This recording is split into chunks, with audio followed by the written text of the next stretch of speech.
Hi ladies, welcome back. We are continuing on in Ruth chapter 1, but for those of you who are watching online, I would ask that you read the verses, it's 6 through 22, for time's sake, because I'm not going to be able to read them all. So if you go ahead and do that, you can pause and then we'll pick up right after you do that. Anyway, today we are going to be in Ruth chapter 1, verses 6 through 22. When we left off last week, Naomi and her family had been living away from Bethlehem for over 10 years. They had made their home in Moab, and her boys had ended up marrying Moabite women.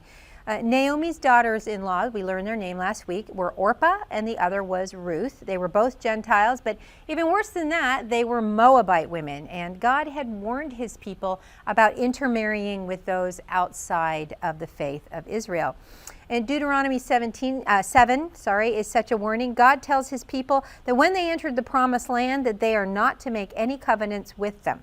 Furthermore, you shall not intermarry with them. You shall not give your daughters to their sons, nor shall you take their daughters for your sons. And in Deuteronomy 23:3, God speaks more specifically of the forbidden nature of marrying an Amorite or a Moabite. Deuteronomy 23:3, an Amorite or Moabite shall not enter into the congregation of the Lord. Even to the 10th generation shall they not enter into the congregation of the Lord forever. One of the consequences of moving to and living in Moab is that you become accustomed to it. I've always said this about human beings, is one of the great things about human nature is that you adapt. And one of the sad things about human nature is that you adapt. Well, Naomi's children had grown up in Moab, and when it came time to choose brides, they chose from among the Moabite women because that's where they were living. No Jewish mother had had hopes of sons marrying Moabite women, no Gentile women. And one has to wonder if they had become a little too comfortable living in Moab. One also has to wonder if they might have remained there if Naomi's husband and son had not died.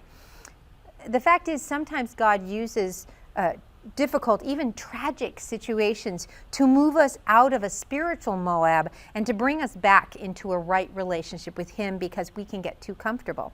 It could be through the loss of a job, a home, even the loss of a friend or a family member. Hard times will often drive us to God in a way that comfort and prosperity never do. Much like the Israelites that were living during the time of Judges, sometimes the only time that we choose to seek God is when the hard times happen. So is it any wonder that God allows the hard times to happen to us, especially if he wants to be close to us? You know, we probably all know people that only come to church when something goes wrong in their lives. When things get better and life seems to be good, they tend to wander away.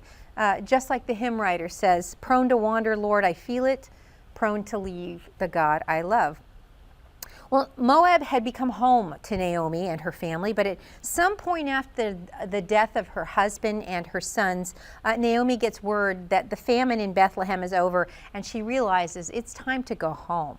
Verse 6 says, when Naomi heard in Moab that the Lord had attended to his people by providing them with food, she and her daughters-in-law prepared to leave the land of Moab. Well, either the famine was over or God had been providing for his people in spite of the conditions there. And in hearing this, she packs up Ruth and Orpah, and they set out for Naomi's hometown of Bethlehem. And I believe that with each step that she takes toward home, Naomi begins to think about the situation that she finds herself in. And I also believe that she begins to fear for their future. What awaits them in Bethlehem? Where will they live? How are they going to eat? She has no idea if she will be welcomed back herself, let alone bringing 2 Moabite women with her. So I believe here that Naomi gets a case of the what ifs. In her book, Scars That Have Shaped Me, author Vinitha Rissner writes this: we all face a staggering array of what ifs. Some are minor inconveniences, while others have potentially life-altering repercussions. What if I lose my job? What if I never have children? What if I get cancer? What if my spouse dies? What if my husband never loves me? What if my child never believes in Jesus? Well, the uncomfortable truth is that any of those things could happen. No one is free from tragedy or pain, and there are no guarantees of an easy life for any of us, ever. And as she was praying one day, Benita said that God reminded her that she has something far better than a reinsurance from the dreaded what ifs. I have the assurance, even if they do happen, God will be there in the midst of them. He will carry me. He will comfort me. He will tenderly care for me. He doesn't promise me a trouble-free life, but he does promise that he will be there in the midst of my sorrows. Remember in the Bible in Daniel, in Shadrach, Meshach, and Abednego, they were not guaranteed deliverance.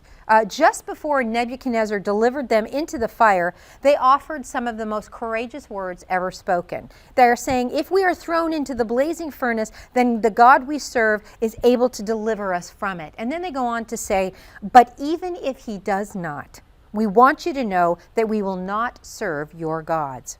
We must believe and trust that even if the worst happens, God's grace and his goodness are sufficient for us, and that he will bring us through even the most difficult of circumstances, even those that we may have brought on ourselves.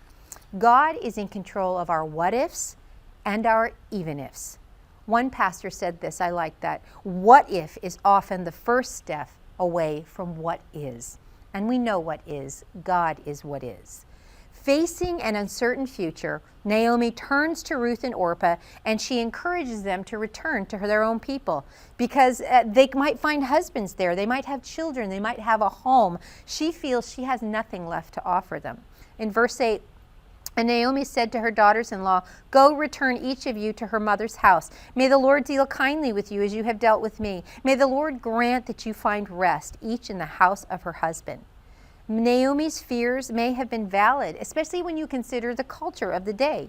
Because in this culture, and in many cultures around the world, a woman or women alone can't provide for themselves. A husband was to be in this culture both protector and provider. Lone women, especially widows, were often preyed upon. This is still happening in many cultures today, though we don't see it much in the United States. Widows often lose their land, they lose any rights they have to their family's property or any money. They have no legal rights, they have no way of making money. A lone widow providing for herself was hard enough then, let alone attempting to provide for 3 widows. Realizing this and fearful of this, I believe, Naomi kisses them goodbye and encourages them to go back to their homes. But the women lift their voice in a sad lament. They do not want to leave their mother-in-law. What a heartbreaking scene. These women have been through so much together. You can sense the bond that they have formed through the hardships and all that they have endured. And this tells me something about Naomi, that even during difficult circumstances, even though experienced the loss of her husband and sons, Naomi chose to love these 2 women as her own daughters. And as many of us know, the mother-in-law, daughter-in-law relationship can be a very difficult one. I think some of our mother-in-laws are hard to please. It always reminds me of a joke I've heard of a son-in-law who receives 2 shirts from his mother-in-law for Christmas. And he decides to wear one the next time that he sees her. He puts it on and he sees her, he's smiling, and she comes to him, she says, what, you didn't like the other one? I think sometimes the whole mother-in-law, daughter-in-law, son-in-law can be a little strange. Not all of us are as reluctant as Orpah and Ruth to see our mother-in-laws leave. But instead of resenting her sons' wives or making life even more difficult for them, Naomi chose to love these women. And because of that, they loved her back and they loved her deeply. And as you can tell, they didn't want to be separated from her. Perhaps Orpah and Ruth had never experienced the kind of loving acceptance in their own homes or among their own families. Remember, women in Asian and Middle Eastern cultures have not always been valued by their own families or by their husbands' families. Today, even in many Indian and Asian families, a female child is not received as a blessing. They look at her as a drain on the family financially, because one day they will have to pay a man a dowry to take her into his family's household. India has a saying that a woman is like a plant that is being raised to be planted in another man's garden. Well, because of this mentality, she may receive very little in the way of affection. She is a temporary inconvenience. China has also thought this way. When the one-child law was passed, many families aborted or abandoned female babies in lieu of having a son. Well, Naomi valued these women. She let them know that they were loved. She let them know they were valued. And this tells me something about Naomi, about the kind of woman that she was, that even though her sons had married foreign women, outsiders, Naomi had chosen to accept them into her home and into her heart.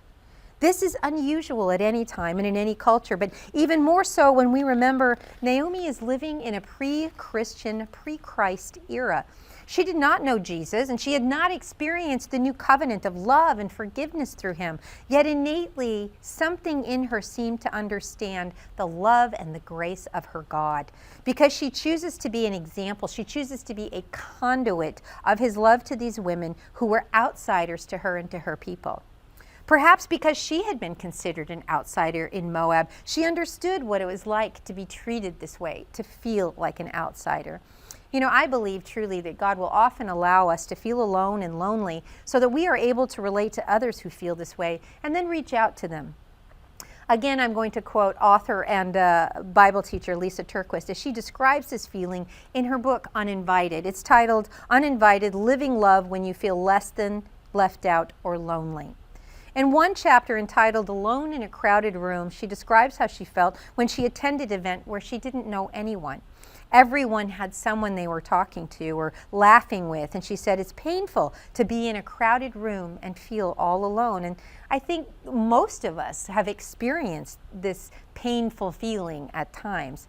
I've experienced it numerous times in my life, and most recently, last November, it was brought to mind. I attended a Greek Orthodox fundraiser. I was at a Greek Orthodox church, and everyone knew everyone else. They were all hugging and talking and laughing together. I felt like I was in that movie, My Big Fat Greek Wedding, only I was Ian Miller's parents, the other ones. And you feel definitely like the outsider and a little awkward. And it helped to remind me how people feel, what it feels like to be an outsider, the visitor, the lone guest in a room full of people who are connecting. And it was a good reminder for me because on the other side of the equation, that's where I've been so much of the time at Calvary Chapel East Anaheim. I've attended and been involved in service for many years, and I know a lot of people in the church, even through children's ministry. So I'm comfortable at most events or retreats or by myself, but I never want to forget what it feels like to be on the outside. I think it's easy for us, even as Christians, to find a group of people we know and hang with them. We need to feel confident that we aren't one of those people hanging on the outside. We have this sense of security, and we forget what it feels like to be alone, to walk into a room and to not know anyone. Sometimes God needs to remind us that we are to be ambassadors for Christ. And as ambassadors, we should be reaching out to those on the edge or on the outside. This is the kind of love that attracts people to God, especially those who are outcasts and outsiders. In my personal opinion, I think that the church has missed many opportunities to minister to a lost world because we, like the Jewish legalists of the old days, or even now, have pulled our proverbial robes aside and pronounced others as unclean or undesirable. You know, I recently am looking for positive things to watch during this whole COVID thing, and the news is so depressing. I recently watched a documentary called Jesus in Athens, and it was very interesting because Greece is now the entry point for thousands of people fleeing persecution from Turkey, Syria, Afghanistan, Iran, and Angola.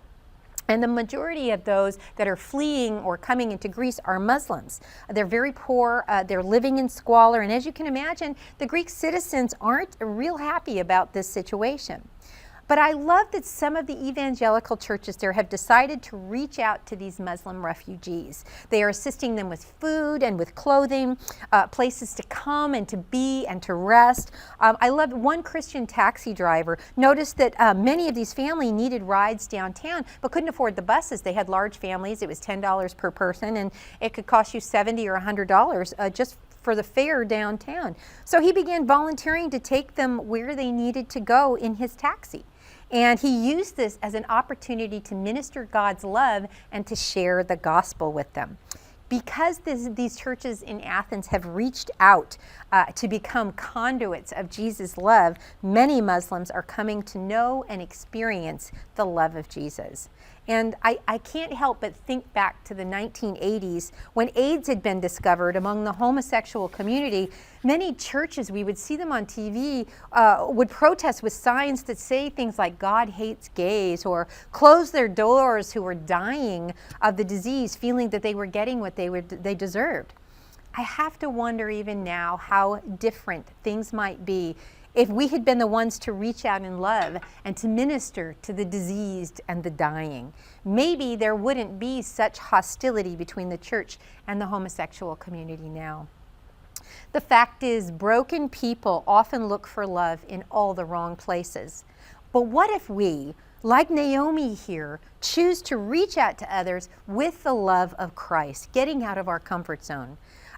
God has intended His church to be a place of love and healing, not just for His people, but a hand reaching out to outsiders. And that is why His word says in John 13:35, "By this everyone will know that you are my disciples, that you have love for one another."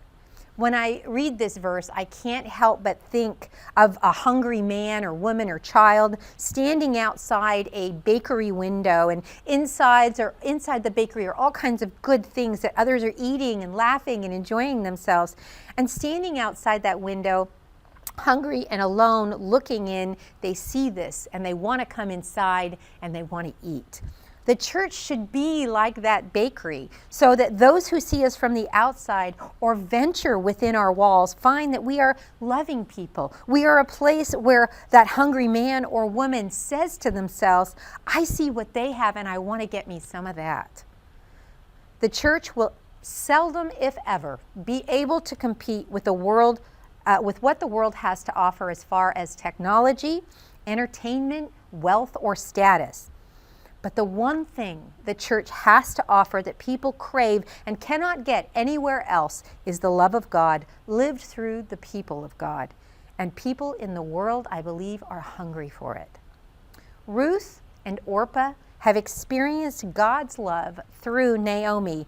Even through all of her trials, Naomi has chosen to love these foreign women as family because of the love they had received from her. They were now reluctant to part from it.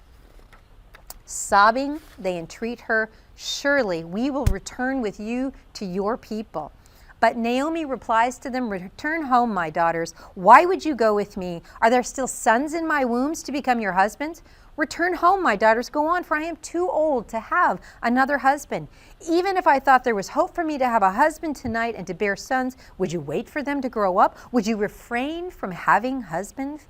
No, my daughters, it grieves me very much for your sakes that the hand of the Lord has gone out against me. Naomi's grief spills out. It's been a hard season and it's been filled with pain. She's lost her husband and she's lost her 2 boys. She must now endure the loss of these women that she has come to love.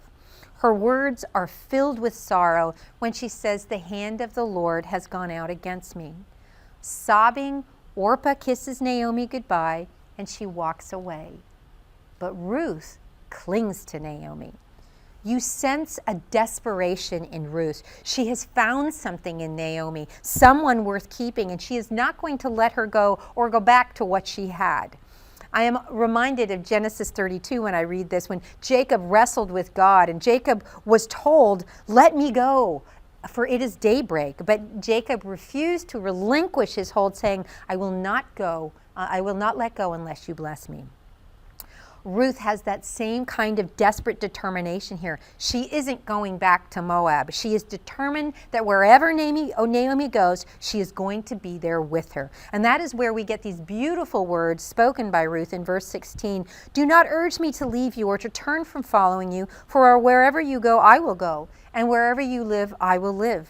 Your people will be my people, and your God will be my God. Where you die, I will die, and there I will be buried. And may the Lord punish me, and ever so severely, if anything but death separates you and me. Orpah has made her choice to turn back.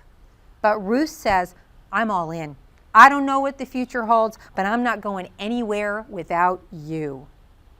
Our devotion to God must be as Ruth's to Naomi. I'm going with you, God, no matter what. In chapter 6, When Jesus told his disciple, in John chapter 6, when Jesus told his disciples that they were to eat his flesh and drink his blood, they were very put off by this. They were shocked, in fact. This did not match up with what they understood about God. So many of them at that point walked away from Jesus. Jesus then turns to his remaining disciples and he asks them this: don't you want to leave soon? Or don't you want to? Okay. Jesus turns to the remaining disciples and he asks this question: don't you want to leave too? Peter, always quick with an answer, says this: Lord, to whom shall we go? You have the words of eternal life. We have believed and have come to know that you are the Holy One of God. Peter chose to trust Jesus even when he didn't understand, and to remain devoted to Jesus even when things didn't look right. This is where our faith is truly tested.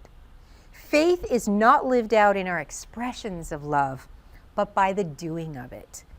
Pastor David Guzik writes this: some are content with feeling Christian feelings, with a feeling of love for God and a feeling of love for his word, with a feeling of love for his people. But what will we do?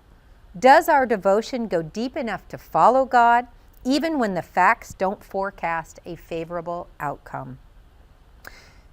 Standing at a crossroads, and when facing a crossroads like Ruth here, are we willing to turn our backs on Moab and turn our face toward Bethlehem, even though we cannot see what the future holds? Verse 18 says, when Naomi saw that Ruth was determined to go with her, she said no more to her. The strength of Ruth's faith and love spurs Naomi on. This may be a tenacious faith for Naomi, a small faith of a mustard seed, but God can and God will work with it. You sense Naomi's resignation as she sets her feet back on the path, back to Bethlehem, and the two of them set off on their journey home. Verse 19, so Naomi and Ruth traveled until they came to Bethlehem. This was 50 miles on foot over rugged and steep terrain. It's not an easy journey for two women alone, and it probably would have taken them at least 7 to 10 days. Well, as they start to draw close to Bethlehem, someone from Bethlehem spots the two women traveling toward the small town. When they enter Bethlehem, the whole city, it says, was stirred because of them, and the women of the city exclaimed, "Can this be Naomi?" Remember, Bethlehem is a very small town. In fact, so small it wasn't even named among the territories that were divided. It was kind of an Old Testament Mayberry. Everyone here knew their neighbor. They knew when someone new had come into town. They knew when somebody left. There was no anonymity here for Naomi or Ruth, and they were not able to just blend into the crowd. Their arrival is heralded throughout this small community, which, as the reader, it sounds like a welcome, but again, if you put yourself in Naomi's sandals, we understand that she's returning not from a place of success, but with a sense of shame and failure. And you can hear that in her response to their greeting. Verse 20, she says, "Do not call me Naomi, call me Mara, because the Almighty has dealt quite bitterly with me. I went away full, but the Lord has brought me back empty. Why call me Naomi? After all, the Lord has testified against me, and the Almighty has afflicted me." Remember, we learned that the name Naomi means pleasant, and the name Mara means bitter.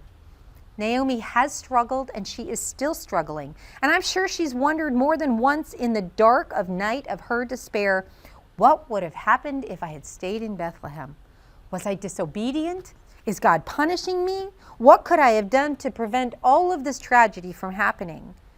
In our grief, our understanding of God can become skewed. We can, and we do, struggle with bitterness against ourselves, against others, and even against God at times. We may even have thoughts like, God, you could have prevented this. After all, if God is truly sovereign, as we know him to be, why would he allow this kind of thing to happen? Is he loving? Is he gracious? Is he disinterested in my pain? In our pain, we often struggle with the fact that God isn't who we thought he was or wanted him to be. I think we all struggle at some point with this. We have our God box. You've heard the expression, the God box, and we put God inside the lines that we can understand. But what happens when God moves outside of those lines? when God allows the unthinkable to happen, when what is happening in our lives doesn't match up with what we thought we knew about God. Job struggled with this in his pain, and he was called a righteous man.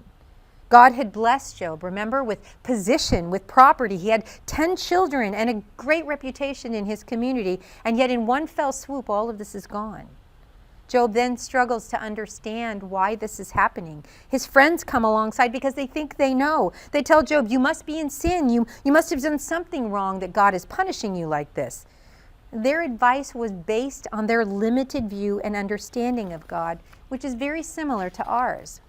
Our faith can at times be somewhat simplistic. If we do good, then good things will happen to us. If we sin, then bad things will happen to us. And though there is some truth to this, there is so much more going on than this. When we read the book of Job, we have a behind-the-scenes view that, remember, Job didn't have. We know that God has allowed Satan to tempt and to torment Job, not because he was a wicked man, but because he was a righteous one. Because God could trust Job with this burden, and that in the centuries to come, this book and his story would be a comfort to millions of people going through hard times.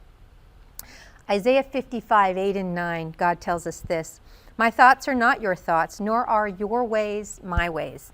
For as the heavens are higher than the earth, so are my ways higher than your ways, and my thoughts than your thoughts." God often works in ways that are contrary to what we understand about him. In the C.S. Lewis story, The Lion, the Witch, and the Wardrobe, Mr. Beaver tells Susan that Aslan, the ruler of Narnia, who is a type of our Savior, is a great lion. Susan is surprised because she had assumed Aslan was a man. And then she tells Mr. Beaver, "I should feel rather nervous about meeting a lion." And she asks Mr. Beaver if Aslan is safe, to which Mr. Beaver replies, "Safe? Who said anything about safe? Of course he isn't safe. But he is good. He is the king." Trusting God can be a scary thing. And if we are honest, most of us struggle with fully trusting God. You know, I remember going through a time of a faith crisis in my own life.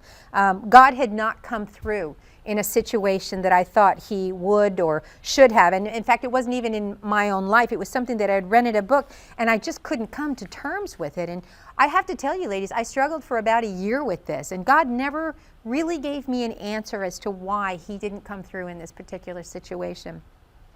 After wrestling with God for this time, I came to the same conclusion that Job did, and here it is. God is God, and I am not. And even though I didn't have the answers to what I was struggling with, I knew that my faith rested securely on two strong pillars, and we need to get a hold of this. One, that God is powerful. And if he is powerful enough to speak the complexities of creation into existence through his word, how difficult are my problems or yours for him to handle? Two, not only is he powerful, but God is also good. The cross declares this. If God loves us enough to sacrifice his only son for us, then this declares his goodness and his great love for me and for you.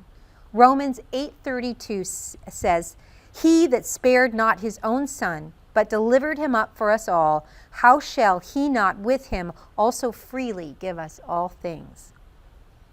When or if you are facing doubt, drought, disappointment, and or discouragement, remember these two things if you cannot remember anything else. God is powerful, we see this in creation, and God is good, we see this in the cross. And rest securely in the fact that he is God and you are not. Well, Naomi returns home, but she is battling bitterness.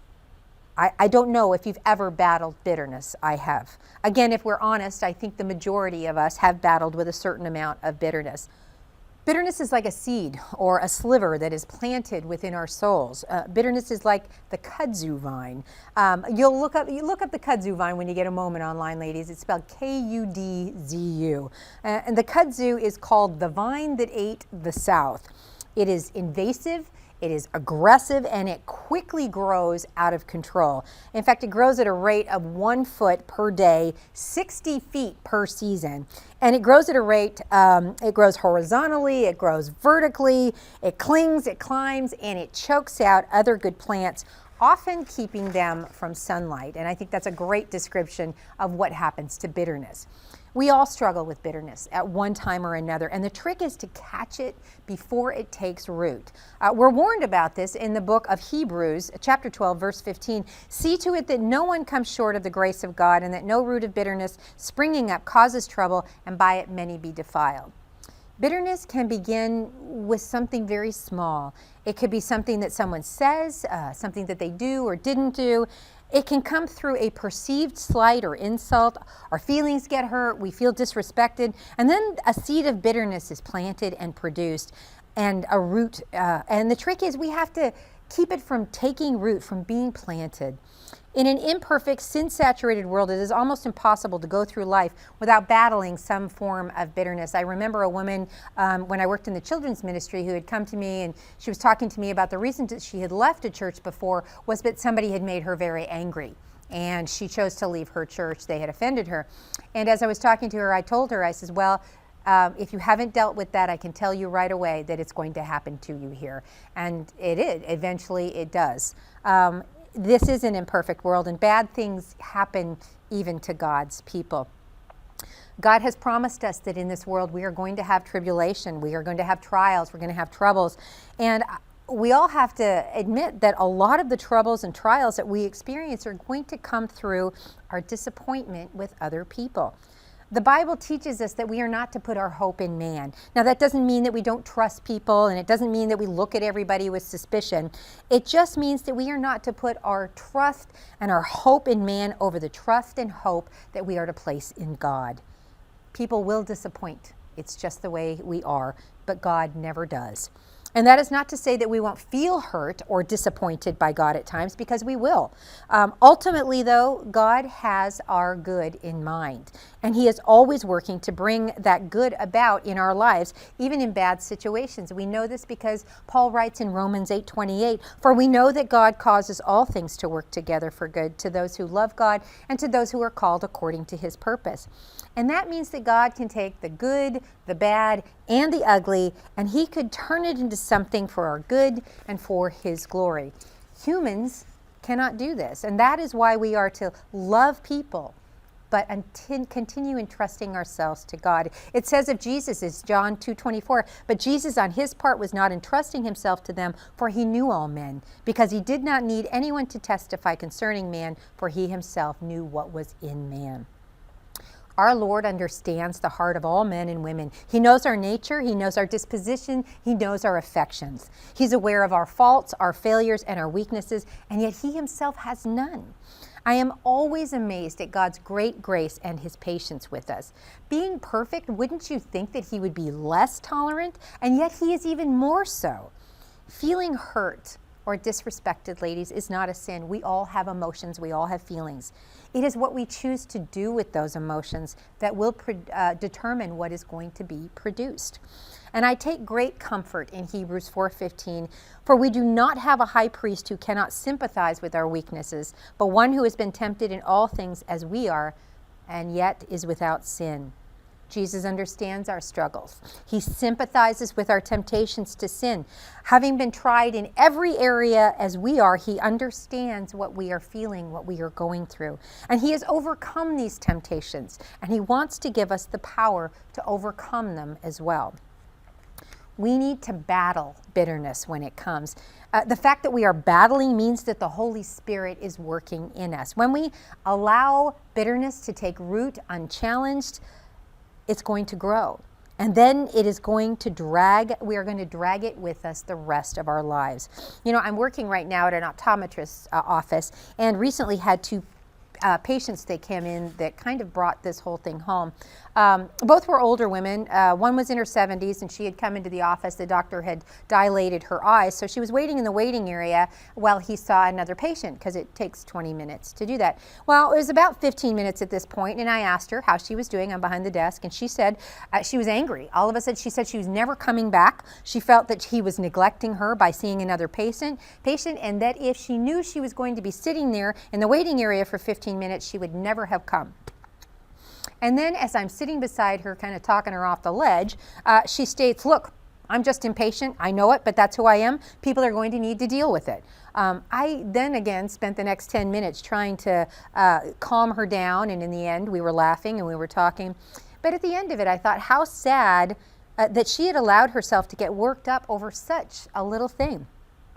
And the second woman, she was a little crazy. She kept coming back and having the doctor redo her glasses. Everything was wrong. But as she would waiting in the waiting room, she would tell us how stupid people were, how everything went wrong for her because people were idiots. And after experiencing these two women and their bitterness towards others, I went home thanking God for his sanctification process in my life, and just realizing that's not how I want to end up, bitter and angry and unhappy.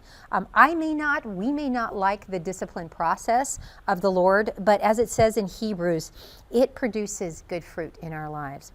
The fact is, many people carry their hurts and their bitterness with them all their lives. So by the time they reach old age, they aren't sweet-tempered elderly. They are crotchety old people that no one wants to be around. And I don't know about you, but I don't want to be that way. Bitterness leads to unforgiveness. And both are baggage that we need to unpack early so that we don't lug it into the next phase of our lives. So how do we know when we're battling bitterness? How do we know what is causing it? I don't know about you, but sometimes I can't even recognize the source of my bitterness or my anger or my hurt. And that is when I have to go to the Lord and I have to ask him to trace back the feelings I have to its original source. And I started doing this many years ago, and God has always done this for me. And I have to tell you, I'm amazed when he does this because I find out how truly petty I really am. The fact is, we get really good at justifying our lack of forgiveness, our sin. In fact, we can even spiritualize it. God showed me this many years ago when I was attending a women's retreat, and I know some of you have heard this story.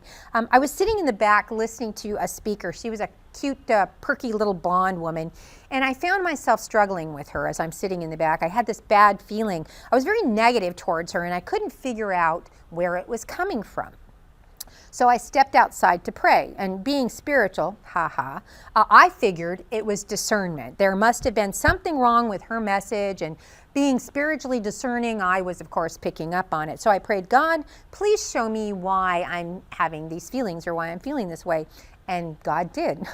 In fact, God showed me that I had bitterness in my heart towards this woman because she had been asked to teach and I hadn't. It was during a time when I had longed to teach and never gotten the opportunity. And let me tell you, when the Lord reveals something to you like that, it's very painful because everything in me wanted to deny that truth. I wanted to believe that there was something wrong with her because then I was justified in my feelings and had some spiritual high ground I could stand on. But the Holy Spirit revealed to me she wasn't the one in the wrong. I was. Another reason for unmet desires, ladies, is what the Bible calls hope deferred. Proverbs 13:12 talks about this, says, hope deferred makes the heart sick, but a longing fulfilled is a tree of life. How many of us have had dreams or desires that have gone unmet or unfulfilled? Maybe it's in your marriage. Or maybe it's the lack of a mate or loss of a spouse. Maybe it's in the way your children have turned out or the loss or lack of a career. Maybe at one time you had it all, but over a series of circumstances like Naomi here, it's all been lost. It's not hard to become bitter when we want something so badly and it never materializes. We see this in the story of Exodus 15 and 16, where God, who had led his people out of Egypt and into the wilderness, they leave Egypt, they're singing God's praises, but after 3 days without water, they're grumbling and they're complaining, as we would be doing, I'm sure. And then God leads them to a pool of water. Running to the water, thirsty after 3 days, they drink deeply, only to find that the water is brackish, it's bitter, it's undrinkable. Hope deferred. And that is why they called that place Mara, or bitter. Angry, the people turn on Moses demanding, what are we going to drink? And poor Moses, I'm sure he was thirsty too. This wasn't his fault. So Moses does what they all should do, which is cry out to the Lord, and God shows him a piece of wood.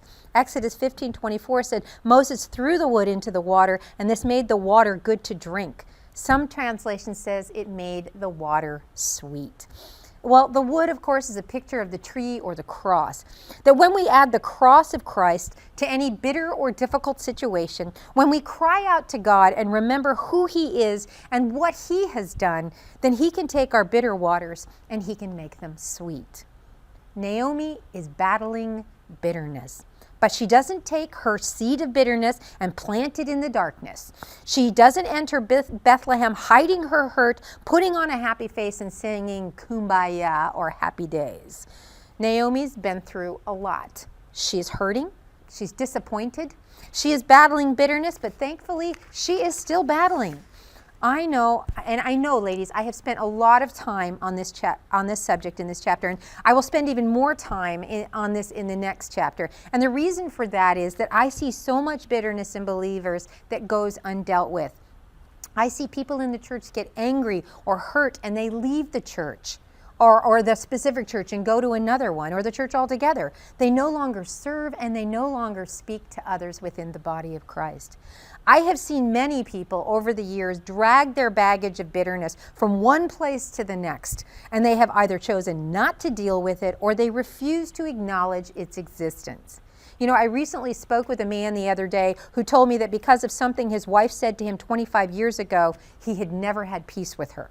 And then he went on to spiritualize his reasons for that. But the fact was plain that he had not forgiven her for her hurtful words. Well, God's word tells us, as much as it is possible with you, be at peace with all men. And that means we need to do everything we can to make peace and to be at peace with everyone. Jesus forgave others even while dying on a cross, and none of us have experienced what He did, nor will we ever experience that. And yet even in His pain and suffering, He prays, Lord, forgive them, for they know not what they do.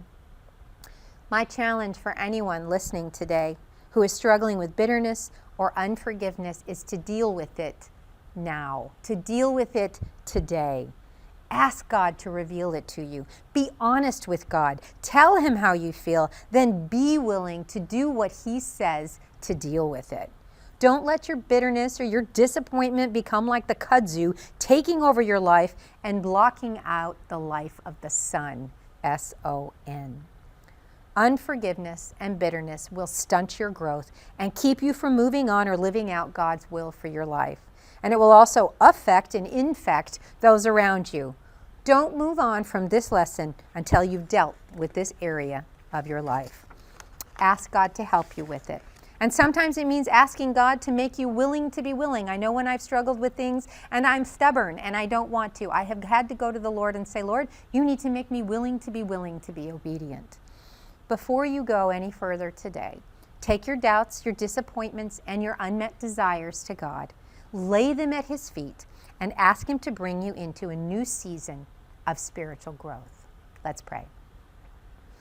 Heavenly Father, I thank you so much for these sweet words, Lord. I thank you for the honest emotions that we can have before you. I thank you that we can come boldly before your throne of grace and find help in our time of need, Lord.